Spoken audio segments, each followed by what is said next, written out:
Allahumma sholli ala nabiyil hasimi Muhammadin wa ala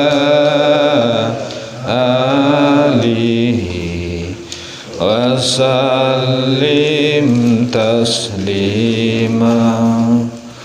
Allahumma sholli ala nabiyil hasimi Muhammadin wa ala alihi wa sallim taslima. Allahumma sholli ala nabiyil hasimi Muhammadin wa ala alihi wa sallim taslima. Allahumma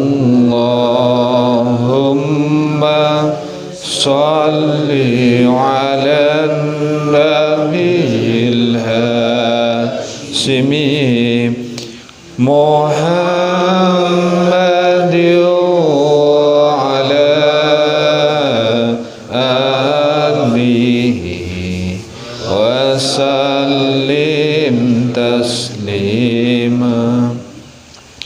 Allahumma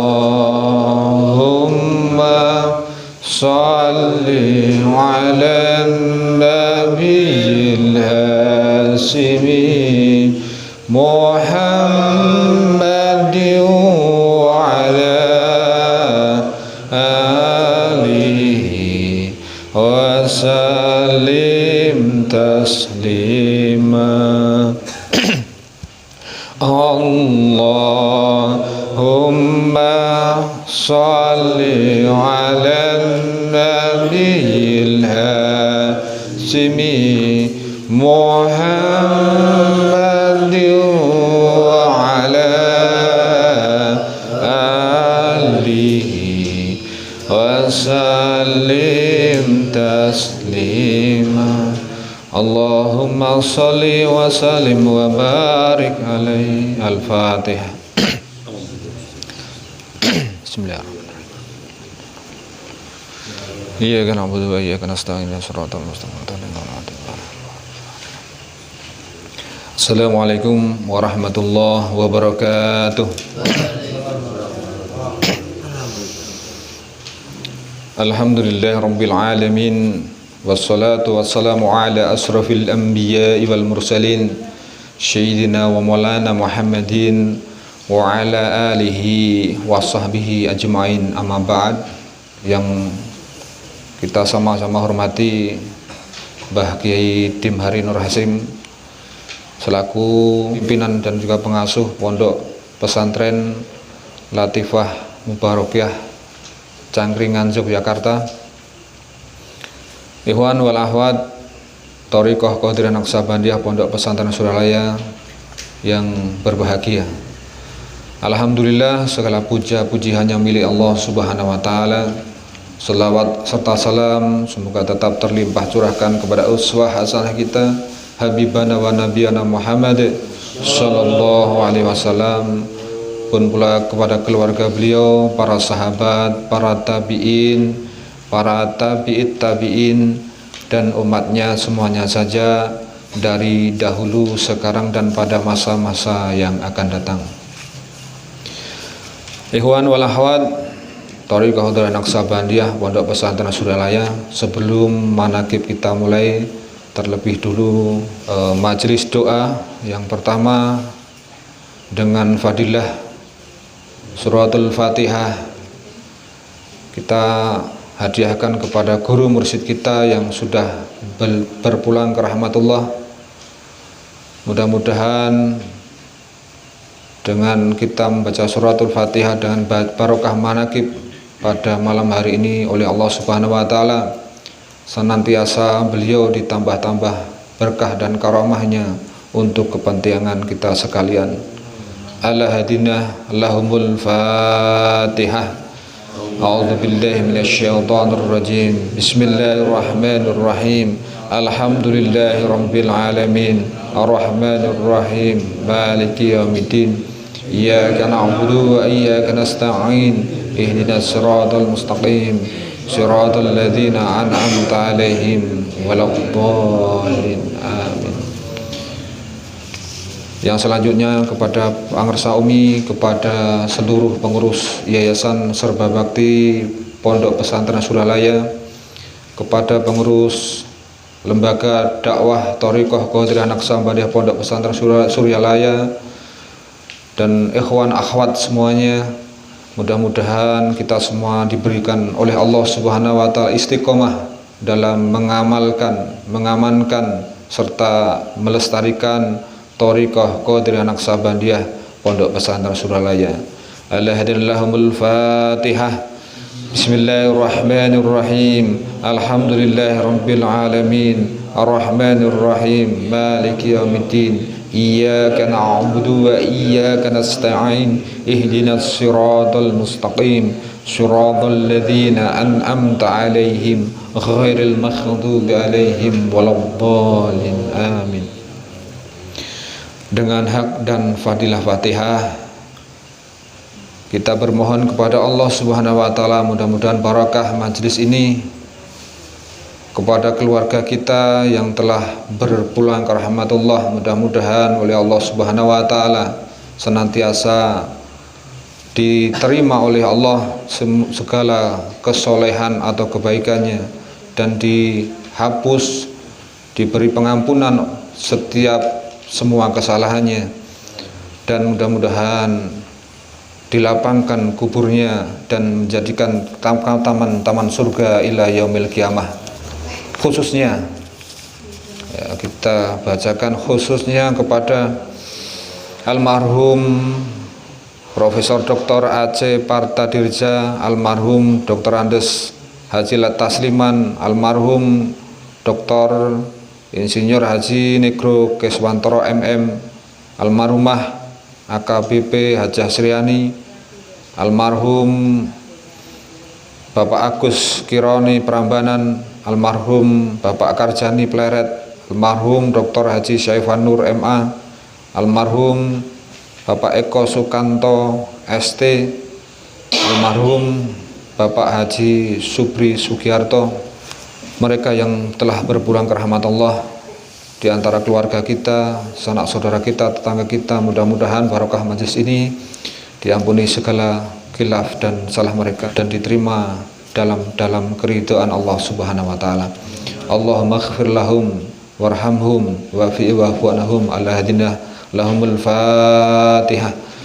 Bismillahirrahmanirrahim. Alhamdulillahi rabbil alamin. Arrahmanir rahim. Maliki yaumiddin. Iyyaka na'budu wa iyyaka nasta'in. Ihdinas siratal mustaqim. Siratal ladzina an'amta 'alaihim ghairil maghdubi 'alaihim waladdallin.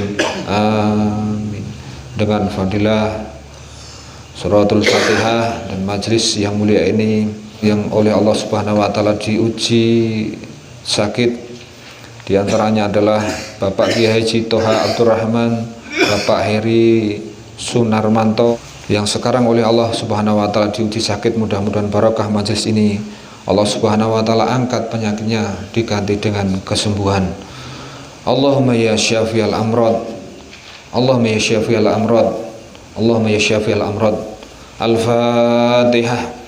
Bismillahirrahmanirrahim. Alhamdulillahi rabbil alamin. Ar-Rahmanir Rahim. Maliki yaumiddin. Iyyaka na'budu wa iyyaka nasta'in. Ihdinas siratal mustaqim. Siratal ladzina an'amta 'alaihim ghairil maghdubi 'alaihim waladdallin. Amin. Dengan fadilah Suratul Fatihah dan barokah majelis ini, kita semuanya yang hadir di majelis ini maupun yang tidak hadir di majelis manaqib ini, ikhwan akhwat thariqah qadiriyah Naqsabandiyah Pondok Pesantren Suralaya, kita semuanya berhajat kepada Allah, mudah-mudahan barakah majelis ini oleh Allah Subhanahu wa taala, hajat-hajat kita dikabul oleh Allah Subhanahu wa taala. Amin ya Allah ya rabbal alamin. Allahumma ya qadiyal hajat, Allahumma ya qadiyal hajat, Allahumma ya qadiyal hajat. Al-Fatihah. Bismillahirrahmanirrahim. Alhamdulillahi rabbil alamin. Ar-Rahmanir Rahim. Maliki yaumiddin. Iyyaka na'budu wa iyyaka nasta'in. Ihdinas siratal mustaqim. Siratal ladzina an'amta 'alaihim ghairil maghdubi 'alaihim waladdallin. Amin. Ikhwan wal akhwat thariqah qadiriyah Naqsabandiyah Pondok Pesantren Suralaya yang dirahmati Allah Subhanahu wa taala. Saya yang diberi tugas untuk membawakan acara manaqib Sultan Aulia Syekh Abdul Qadir Qaddasallahu sirrah menghimbau untuk memperhatikan adab-adab dalam majelis manaqib. Dan adapun petugas manaqib pada malam hari ini, pembacaan Al-Quran insyaallah dibacakan oleh santri Raja Sulaiman. Pembacaan tanbih insyaallah nanti dibacakan oleh Ustadz Dilianto Dodik Saputro. Tawasul insyaallah dipimpin oleh Ustadz Dr. Andes Muhammad Iqbal Busro. Pembacaan Manqobah insyaallah nanti akan dibacakan oleh Ustadz Reza Sahrul Muhammad Al-Rasid. Khidmat ilmiah nanti insyaallah akan disampaikan Mbah Yai Dimhari Nur Hasim. Demikian ikhwan wal akhwat urutan acara manaqib pada malam hari ini, mudah-mudahan diberikan kemudahan dan kelancaran di dalamnya. Amin amin ya Allah ya rabbal alamin. Saya selaku pembawa acara banyak salah dan khilaf mohon dimaafkan. Wassalamualaikum warahmatullahi wabarakatuh. Kepada santri Raja Sulaiman dipersilahkan. Assalamualaikum warahmatullahi wabarakatuh.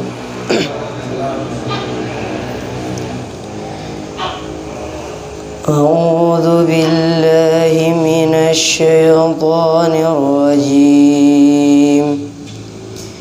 Bismillahirrahmanirrahim. Tabarakalladzi biyadihil mulku wa huwa ala kulli syai'in qadir. الذي خلق الموت والحياة ليبلوكم أيكم أحسن عملا وهو العزيز الغفور. الذي خلق 7 سماوات طباقا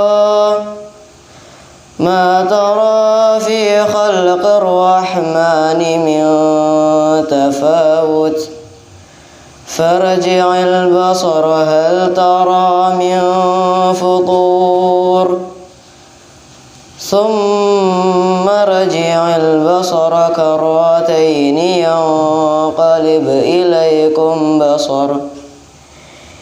إليك البصر خاشعا وهو حصير. ولقد زينا السماء الدنيا بمصابيح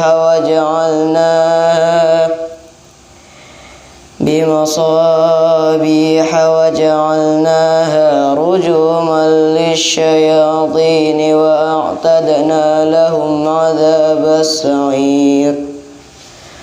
وللذين كفروا بربهم عذاب جهنم وبئس المصير. إذا ألقوا فيها سمعوا لها شهيقا وهي تفور تكاد يتميز من الغيظ كلما ألقي فيها فوج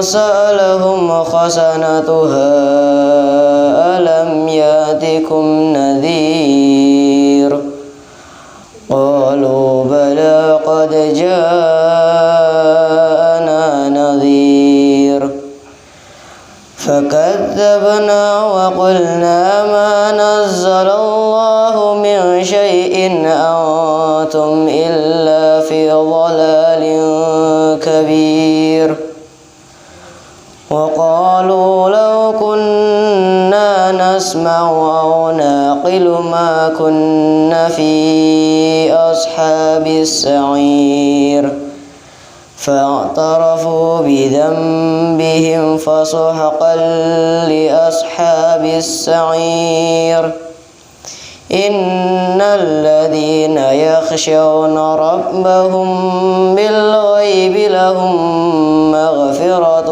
وأجر كبير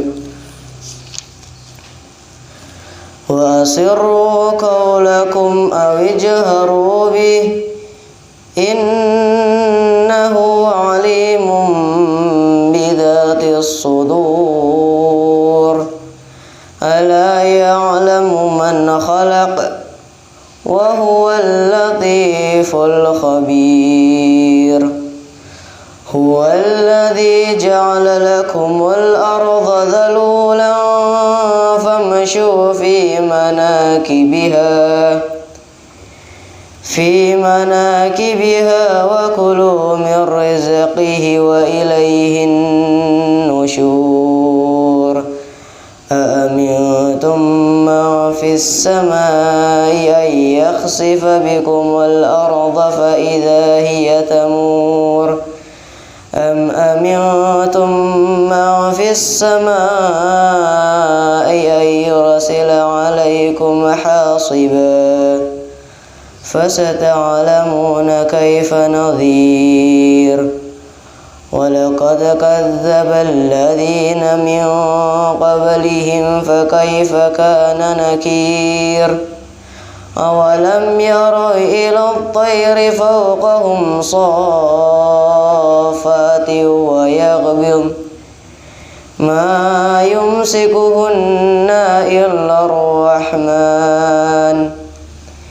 إنه بكل شيء بصير أمن هذا الذي هو جند لكم ينصركم من دون الرحمن إن الكافرون إلا في غرور أمن هذا الذي يرزقكم إن أمسك رزقه بل لجوا في عتو ونفور أفمن يمشي مقبا على وجهه أهدى أمن يمشي سويا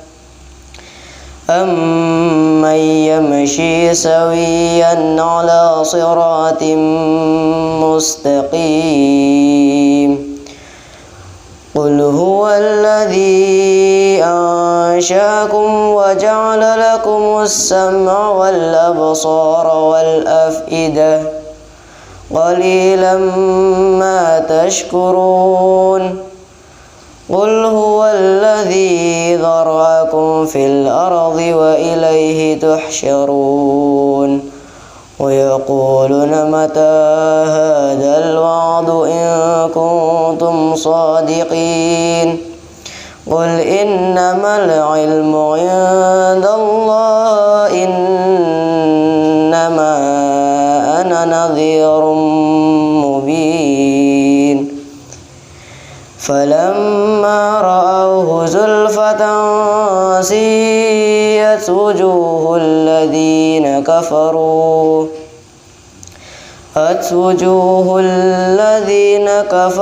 وقيل هذا الذي كنتم به تدعون قل أرأيتم إن أهلكني الله ومن معي أو رحمنا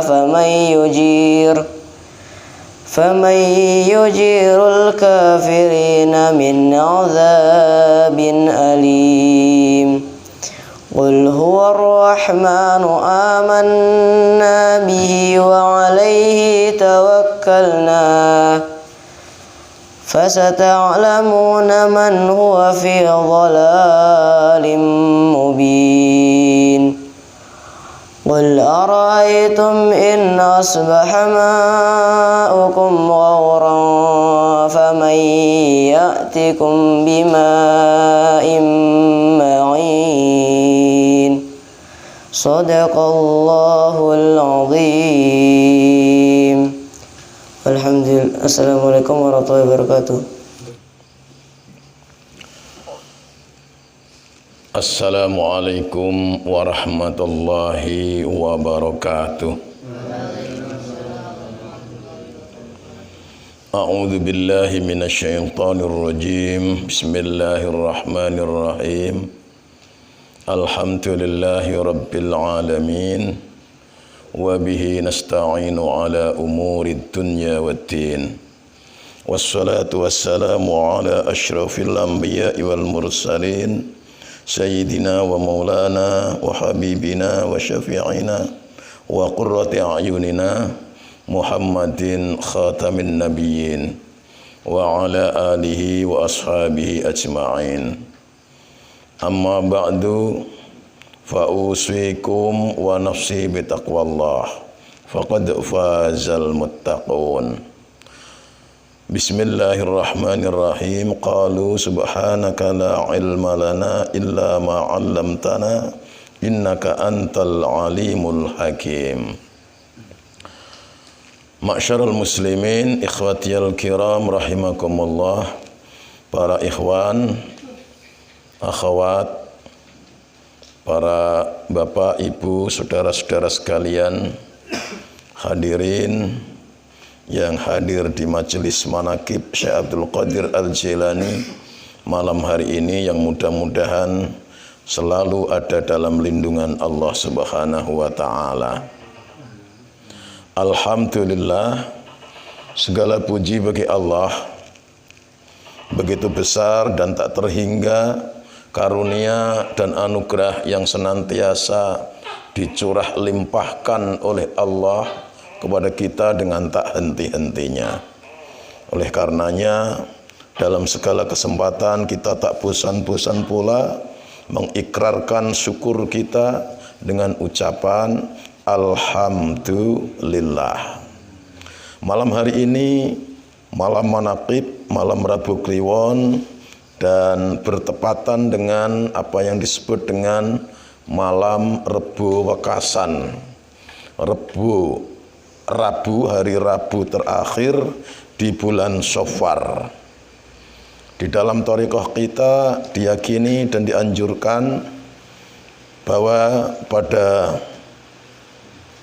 Rebo Wekasan itu Allah menurunkan banyak bala ke muka bumi.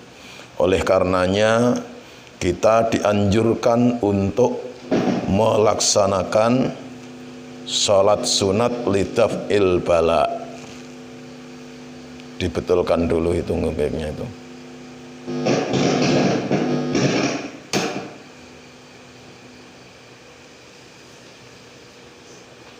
Kita dianjurkan untuk melaksanakan salat sunat lidaf'il bala, salat sunat untuk menolak bala. Ini setahun sekali dilaksanakan pagi hari. Kaifiyahnya sudah ditentukan oleh Pondok Pesantren Suryalaya dan tertulis di lembaran yang sudah dibagi oleh panitia kepada para jamaah semua. Itu pelaksanaannya besok pagi. Kalau di pondok ini insya Allah tepat jam 6 akan kita laksanakan sholat sunat lidaf'il bala. Sebelumnya sudah didahului tentu dengan sholat isyraq, sholat isti'adah, dan sholat istikharah mulai jam 5.45. Sebab terbit itu saya lihat jadwal jam 5.30 berapa gitu.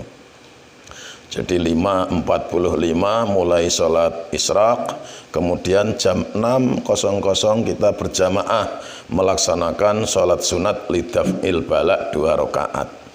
Sesuai dengan ketentuan dari Suryalaya, sebelum melaksanakan sholat dianjurkan untuk membaca istighfar.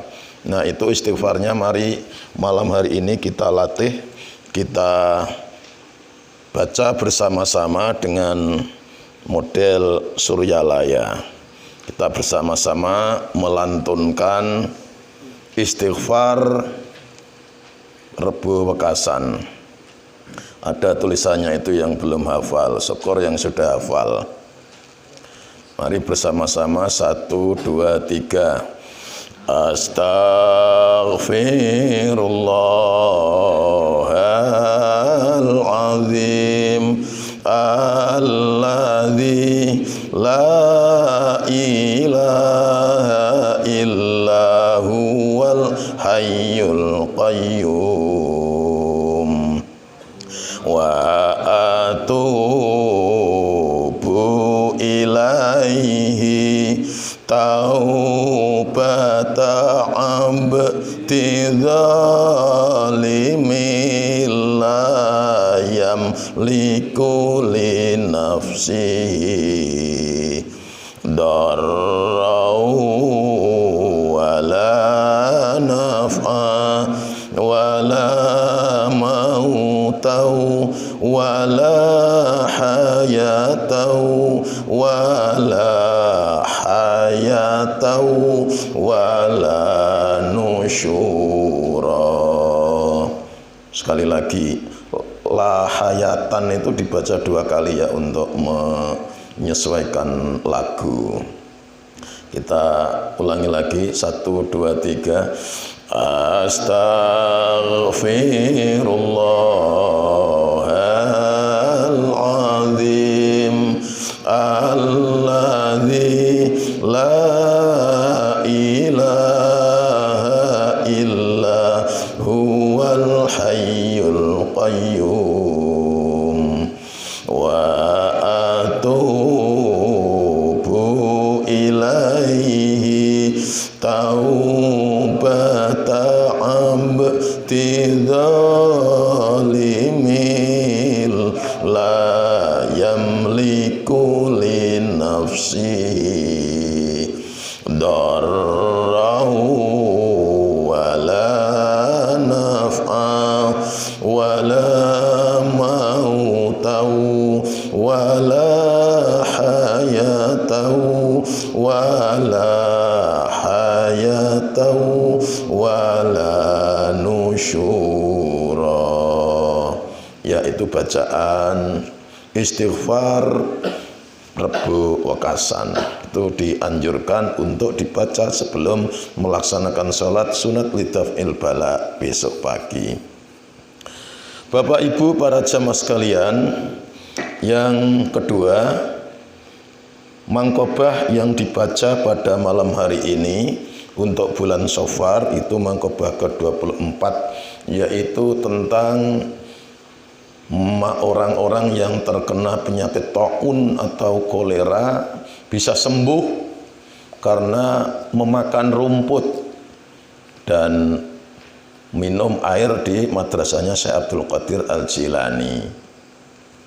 Nah, 2 hal ini, baik yang pertama yang saya sampaikan berupa sholat sunat lidaf'il bala untuk Rebo Wekasan dan soal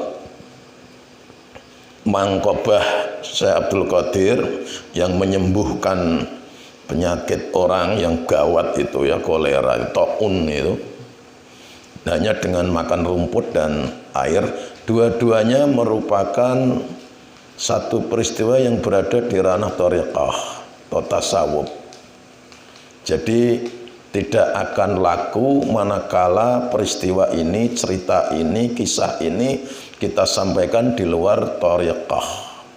Misalnya di orang-orang yang umum yang belum ikut thariqah, kemudian kita cerita, ini Rebo Wekasan loh, harus banyak sholat, istighfar, dan sholat sunat lidaf'il balak, karena banyak balak ini Allah menurunkan. Kita akan diketawakan dan akan diolok-olok, itu bid'ah, itu khurafat, itu tahayul macam-macam yang akan dilemparkan kepada kita. Demikian juga manakala kita cerita, oh mangkubahnya Syekh Abdul Qadir itu, kalau zaman dulu minum air di madrasahnya Syekh Abdul Qadir aja langsung sembuh. Sekarang kalau sakit itu datang aja ke Cangkringan, minum air Blumbang itu sembuh. Ya itu tahayul yang sangat-sangat tahayul kalau menurut orang-orang yang di luaran thariqah. Kenapa? Karena memang segala sesuatu itu mempunyai ranah sendiri-sendiri, mempunyai tempat sendiri-sendiri. Jadi tidak bisa hal-hal yang berada di sini akan disampaikan di tempat yang lain. Sebaliknya juga, orang yang di antara kita saja, orang-orang yang ahlu thariqah, yang pengamal TGN Suryalaya aja ada yang enggak menerima sholat sunat lidaf'il balak. Ada, itu enggak ada itu. Ya, akhirnya sholat apa? Sholat hajat aja, tapi permintaan hajatnya ya dijauhkan dari balak itu. Itu Pak Iqbal itu tahu. Iya, itu kenyataan. Nah, apalagi di luaran. Sebaliknya, manakala kita mendapatkan cerita tentang kondisi-kondisi orang-orang yang di luaran, itu kalau sholat gini-gini, harus sibuk menata kaki, kakinya harus rapat sampai diinjak-injak kaki temannya, kita akan ketawa dan akan ngolok-ngolok mereka. Kenapa? Ya karena beda ranahnya. Hal yang seperti itu akan cocok disampaikan di kalangan mereka, dan di kalangan kita akan kita sampaikan hal-hal yang seperti ini. Nah, maka jangan dicampur adukkan ini supaya tidak terjadi fitnah, tidak terjadi kesalahpahaman, dan masih tetap terjaga kerukunan. Itu harus tahu kita itu tempatnya masing-masing. Siapa itu? Robert K. Kiyosaki. Robert K. Kiyosaki itu seorang miliarder ya, yang bukunya terkenal itu. Saya kenal dia itu bukunya, bukan orangnya, nggak pernah ketemu. Itu tahun 2005. Dia itu menulis buku yang sangat-sangat terkenal, bestseller itu. 2 buku yang terkenal itu, Cash Flow, aliran kas itu, dan satunya Rich Dad dan Poor Dad, Rich Dad and Poor Dad. Ayah kaya dan ayah miskin.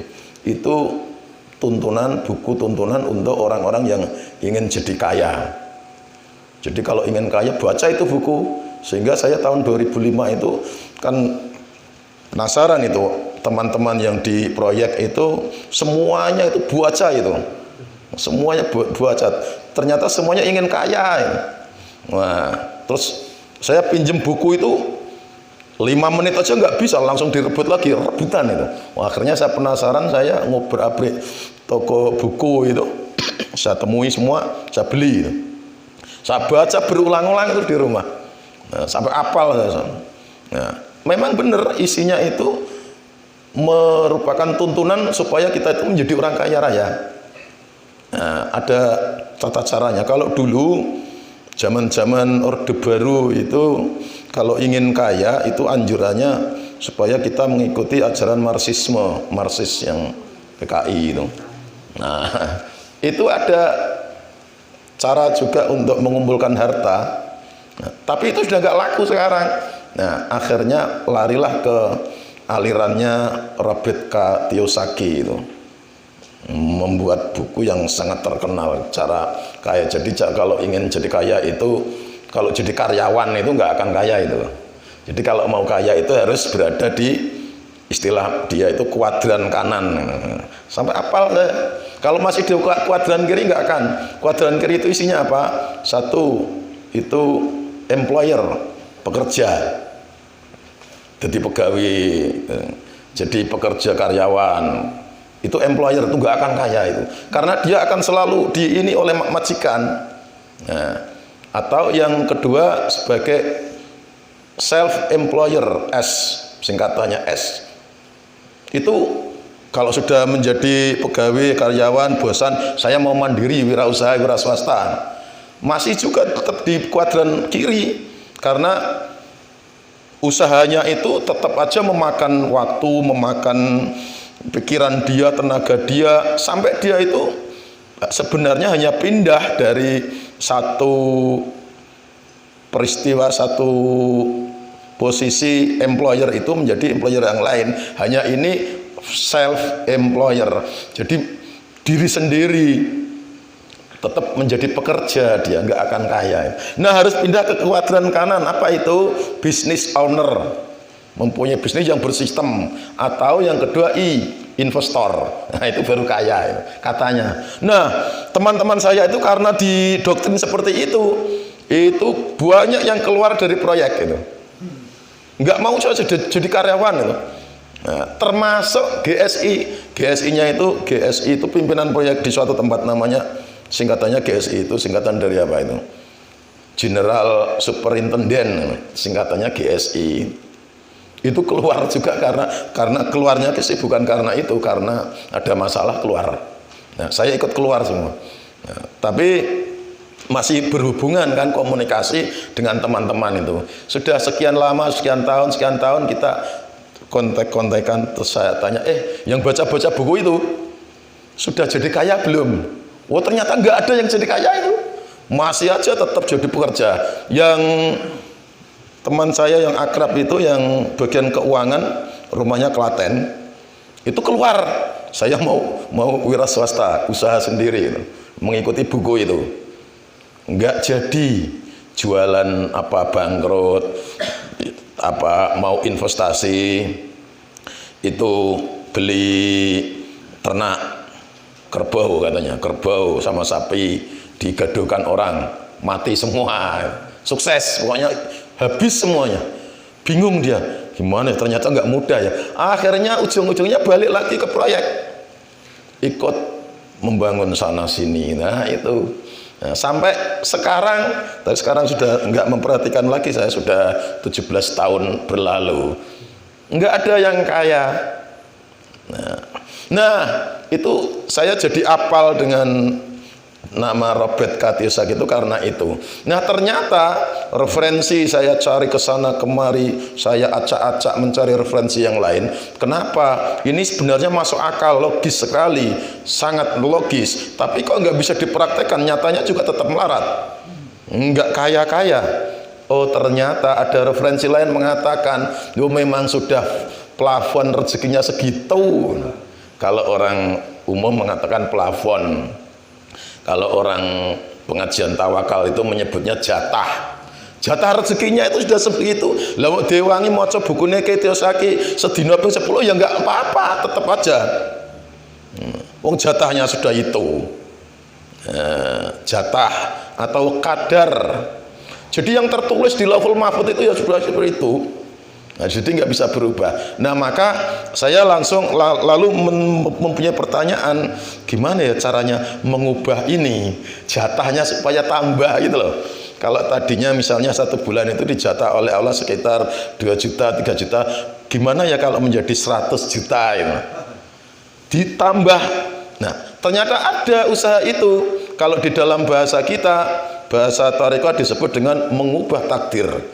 Goyang itu ars itu, digoyang biar gempar di sana. Terus kalau di dunia pewayangan kan nanti masuk ke goro-goro itu, kayangan itu gonjang ganjing karena ada seorang pertapa. Oh, maunya apa? Oh, saya mau ini. Rubah itu ketentuannya. Plafon rezeki saya dinaikkan. Nah itu. Kalau secara umum di dalam teori-teori motivasi psikologi itu mereka mengatakan bahwa tidak percaya Lauhul Mahfuz kan mereka itu. Jadi plafon itu sudah ditulis di dalam alam bawah sadar kita. Sudah sebegitu. Jadi ibaratnya gelas itu ya sudah, jatah kita hanya gelas kecil itu. Kalau ditambah terus air punya akan tumpah. Tumpahnya itu kemana? Ya kalau dalam bentuk uang ya ada yang hilang, ada yang dicuri orang, ada yang dihapusi, ada yang sakit terus membayar rumah sakit, macam-macam. Tumpah semua. Yang di sini tinggal tetap itu sesuai jatah. Mau diperjuangkan kayak apa tetap. Nah, itu plafon. Itu kalau kita mengatakan jatah, kalau kita kadar, bikodarin. Nah, maka yang terlewatkan yang tidak saya baca itu dari buku itu adalah bahwa Robert Kiyosaki itu mempunyai satu statement yang sederhana, sebenarnya tidak ada hubungannya dengan menjadi kaya, tapi diselipkan di situ. Itu yang banyak dilupakan oleh orang.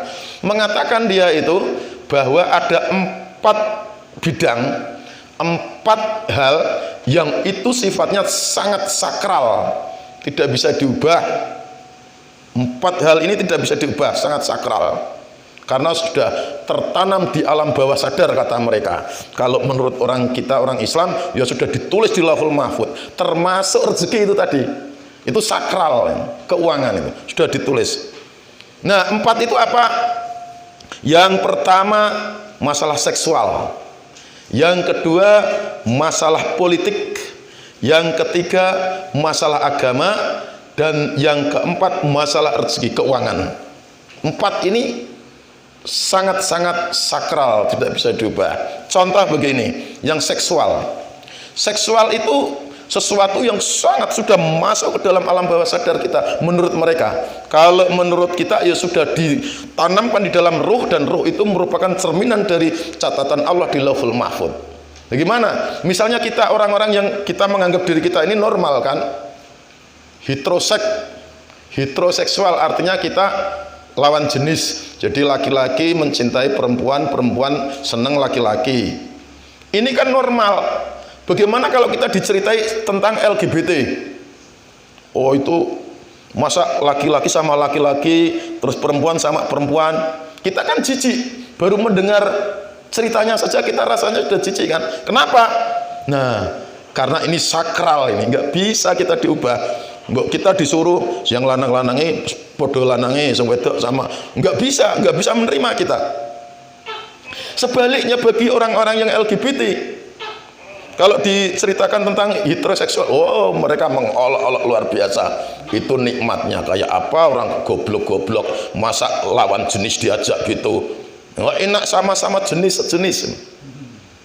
Beda. Kenapa? Ya karena di dalam diri mereka sudah begitu tertanam. Itu sakral, nggak bisa diubah. Mbok sudahlah, di apa-apa kan tetap nggak bisa. Nah, kalau di medsos itu saya kan sering di ini sama orang-orang yang pertemanan itu di Facebook itu, orang LGBT ternyata banyak. Selamat malam om yang ganteng, itu laki-laki ngerayu-ngerayu saya ganteng, saya panas-panasi. Saya nggak tertarik sama laki-laki, soalnya janda-janda dan perempuan-perempuan sudah banyak yang berebut ke saya. Oh gitu. Loh, kok itu ditulis itu apa? Itu salah tulis. Saya nggak blokir. Itu terjadi betul. Jadi banyak terjadi. Nah, ini saya juga pernah mewawancarai seseorang ustadz nih yang mempunyai kelainan seksual kalau menurut kita. Tapi menurut dia enggak. Kita yang kelainan, yang dia normal. Itu yang disebut dengan apa, yang seneng anak-anak itu pedofil.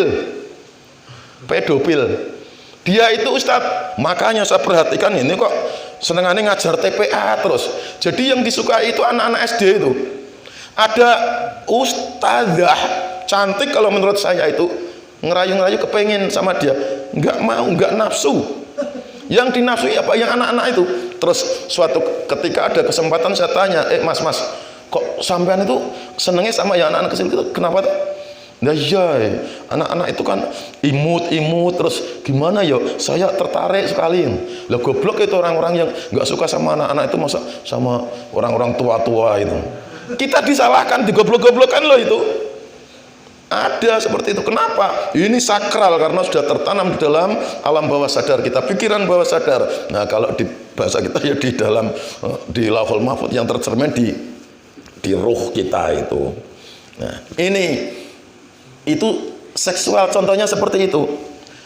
Lagi kalau bidang politik, wow, kalau orang sudah fanatik ke partai A itu, diceritai partai B, apalagi partai M, wah, apa itu PKI, macam-macam kita benci sekali. Nah, dulu zaman-zamannya masih keras-kerasan itu, yang awal-awalnya P3 Pak Ka'bah itu, wah saya ikut kampanye itu, naik kampanye itu, hum pimpa bolak-balik Ka'bah ora trimo, hum pimpa mati urep Ka'bah, bayangkan itu, fanatik betul. Terus di sodori Golkar, wow, bencinya bukan main. Kenapa? Karena masalah sensitif itu sakral sudah dijaga di sini. Sekarang juga, oh itu sudah hukum alam. Nah, calon presiden ini, pengikutnya ini, kemudian diceritai tentang kebahagiaan, wah bel itu huak. Ini luar biasa. Sebaliknya yang sini juga begitu. Nah, jadi harus mempunyai ranah masing-masing. Kalau ini, oh ini pencintanya partai A, janganlah ngomong soal partai yang lain, ngomonglah masalah itu. Nah, sehingga terjadi harmonisasi, tidak terjadi percekcokan. Kalau kita di lingkungan partai A kok ngomongkan partai B, ngapik-ngapik yang situ, memuji-muji situ, nah kita akan ditempeleng orang. Demikian juga di dalam masalah agama, Bapak Ibu, ini juga sakral. Kita yang beragama Islam, kita yakin benar kan, paling benar, inna dina indallahil Islam, semua orang hafal sampai di sini. Nah, kita dengar cerita ini gereja ini orang ini ada salib, gimana rasanya? Benci sekali, jijik kita. Kenapa? Karena sakral ini sudah dibawa. Sebaliknya orang-orang sana diceritai tentang Al-Quran, tentang ini, mereka menolak keras. Nah, kenapa? Sakral. Makanya di ajaran kita sudah dijelaskan, lakum dinukum waliyadin, bagimu agamamu, bagiku agamaku, masing-masing ada ranahnya. Nah, saya sangat-sangat tidak setuju itu ada seorang ustadz yang ceramah di gereja, itu sudah lain ranahnya. Ya, itu walaupun saya yakin dia sendiri dan saya juga bisa menerima karena saya sudah mengalami proses pematangan pikir ya. Karena ini bisa dihilangkan dengan cara hipnoterapi atau dengan zikir, talqin zikir itu bisa. Nah, tapi kan bagi orang banyak, kita itu mempunyai umat, mempunyai masyarakat, mempunyai kelompok, tidak akan pernah terima kalau ada terjadi seperti ini. Ada seorang ustadz ceramah di gereja, tentu akan mendapatkan kecaman dari banyak orang. Salahnya sendiri. Ya dia merasa benar, nggak apa-apa, saya juga membolehkan pribadi, tapi harus sadar bahwa ini adalah masalah sakral, tidak boleh dicampur adukkan. Sebaliknya, bagaimana kalau kita manakib itu terus yang ceramah itu seorang pastor atau seorang pendeta, ya dibelentongi wong tenan. Masing-masing punya ranahnya. Nah, maka itu antar agama ya, lakum dinukum waliyadin. Kalau antar paham di dalam satu agama ada lagi, lana a'maluna walakum a'malukum, bagi kami amalan kami, ibadat kami, kita manakib dan sebagainya. Bagi kalian terserah mau apa itu terserah, bagimu amalan kamu, amalan kalian. Jadi ada masing-masing. Jangan membicarakan masalah-masalah yang tentang toriko, tentang tasawuf di kalangan orang-orang yang non toriko, nanti akan terjadi kegaduhan. Nah, maka di dalam manakib ini khusus untuk orang-orang yang ahli toriko. Di dalam tanbih tadi ya, yang untian mutiara kan ada itu apa? Jangan menyalahkan pengajaran orang lain. Sudahlah, walaupun kita merasa bahwa ajaran kita ini yang paling benar, baik. Tapi jangan menyalahkan yang sana-sana. Kalau kita masuk ke komunitas mereka, ke kelompok mereka, jangan sekali-kali menyalahkan, oh ini salah, yang benar temannya saya. Nggak boleh, karena ranahnya sudah beda, ladangnya sudah beda, maka kita harus menyesuaikan diri di sana. Nah, itu ajaran-ajaran thariqah yang harus diperjuangkan untuk diistiqomahkan, diterapkan di dalam kehidupan, supaya kita tidak menjadi orang-orang yang ahlu fitnah, orang-orang yang suka menjadi provokator, penyebab kegaduhan itu. Nah, sebab kenapa di thariqah kita ada keistimewaannya di talqin. Saya katakan talqin itu sangat besar manfaatnya untuk melebur semuanya. Kalau saya bilang tadi semuanya itu secara umum bisa dihapus dengan cara hipnoterapi. Alam bawah sadar ini ditanam dalam alam bawah sadar. Misalnya nun sewu saya menyebut satu partai, ya kita partainya partai Islam, kemudian kita benci kepada partai yang lain, PDI katakanlah ya, kita ya, kalau diceritakan tentang PDI, itu jelek gini gitu. Itu misalnya. Nah, sangat benci kita terhadap partai merah itu. Bisa itu berubah, caranya gimana? Hipnoterapi, dihipnotis ini. Nah, kemudian alam bawah sadarnya diaktifkan dan kemudian didoktrini. Sejak saat ini katakan, saya cinta PDI, saya cinta PDI, saya cinta. Ulang, masuk ke alam bawah sadar. Silakan sadar, melek, 1, 2, 3. Terus disadari PDI, kagum, bagus ya ini ya, berubah. Nah, ada caranya, itu ada teknik-tekniknya secara psikologis. Nah, semuanya itu sesungguhnya bisa dilaksanakan dengan talqinu dzikr. Sebab talqin dzikir itu akan merubah semua pikiran. Tidak hanya pikiran, bahkan ilmu-ilmu pelet, ilmu-ilmu jahat itu akan luntur semua ketika orang ditalqin. Syaratnya talqinnya bener loh. Dan kita menerima. Beda kalau ditalqin ya nalqin khusuk tuwonanan sudah sama Aba Anom, tapi yang ditalqin tidur. Ya enggak masuk. Habis ditalqin kok tetap ya podo ya karo wingi. Ingat itu siapa? Hamka, Buya Hamka. Kan begitu habis ditalqin beliau mengatakan, baru ini saya merasakan jadi orang Islam. Loh, lah sebelumnya ya, jadi artinya ada perubahan yang signifikan di dalam pola pikirnya. Itu talqin. Nah, maka orang-orang ahlu thariqah harusnya begitu, sudah mempunyai wawasan yang tidak picik, yang tidak lokal, yang tidak fanatik. Baik kita menyadari bahwa yang benar ini, tapi di luar kita tidak boleh mengagul-agulkan bahasa Jawanya, tidak boleh membangga-banggakan, mencerita-ceritakan ini di tempat yang lain supaya tidak terjadi fitnah. Itu yang namanya dengan yang disebut dengan bijaksana, al-hakim, dengan ilmunya hikmah, itu seperti itu. Nah, ini pelajaran yang ada di dalam thariqah itu seperti itu semuanya. Seperti rebu wekasan, tidak semua orang Islam bisa menerima. Seperti mankoba sering terjadi. Minum air, makan rumput, penyakit sembuh. Kemudian tulang-tulang belulang dari ayam langsung dihidupkan, langsung berkokok. Berkokoknya tidak cukurukuk, tetapi apa? La ilaha illallah Muhammad Rasulullah Syekh Abdul Qadir Waliullah. Bayangkan itu kalau diceritakan di tempat lain. Itu adanya hanya di thariqah, ranahnya di sini.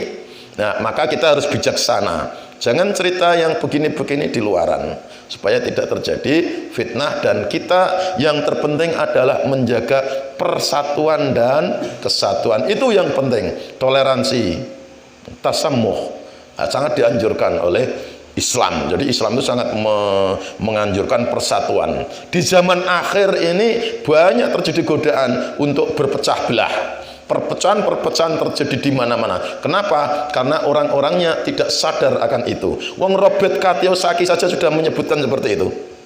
Itu bukan orang Islam loh itu, tapi tahu hal-hal yang sakral. Tidak boleh ini, kalau istilah mereka, tidak boleh dibicarakan di meja makan. Jangan sekali-kali bicara di depan di meja makan yang satu kelompok yang campur gitu membicarakan tentang keyakinan kita. Tidak boleh.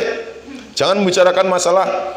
Kalau kita bercampur satu meja makan dengan orang-orang LGBT, kita membicarakan tentang heteroseksual, kita yang normal, mereka akan protes. Dan yang lain, politik juga, jangan bicara masalah politik di tempat-tempat yang kita berbeda.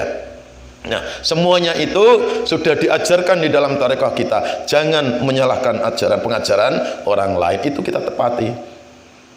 Mudah-mudahan kita bisa mengambil semua intisari dari pelajaran-pelajaran thariqah yang kita anut ini, yang kita amalkan ini, sehingga kita benar-benar menjadi manusia yang ideal, insan kamil istilahnya, yang merupakan pelaku dari kedamaian, tidak malah sebaliknya menjadi provokator, menjadi perusak kedamaian, menjadi biang keladi dari kekacauan dan kegaduhan. Mudah-mudahan tidak seperti itu. Kita menjadi hamba-hamba Allah yang muttaqin, menjaga diri, dan kehadiran kita ditunggu-tunggu akan dirindukan oleh alam semesta, karena memang akhlak kita adalah akhlakul karimah, akhlak yang baik yang sangat ditunggu-tunggu oleh semua pihak. Demikian, mudah-mudahan kita bisa melaksanakannya. Billahi taufiq wal hidayah wa ridha wal inayah. Assalamualaikum warahmatullahi wabarakatuh. Allah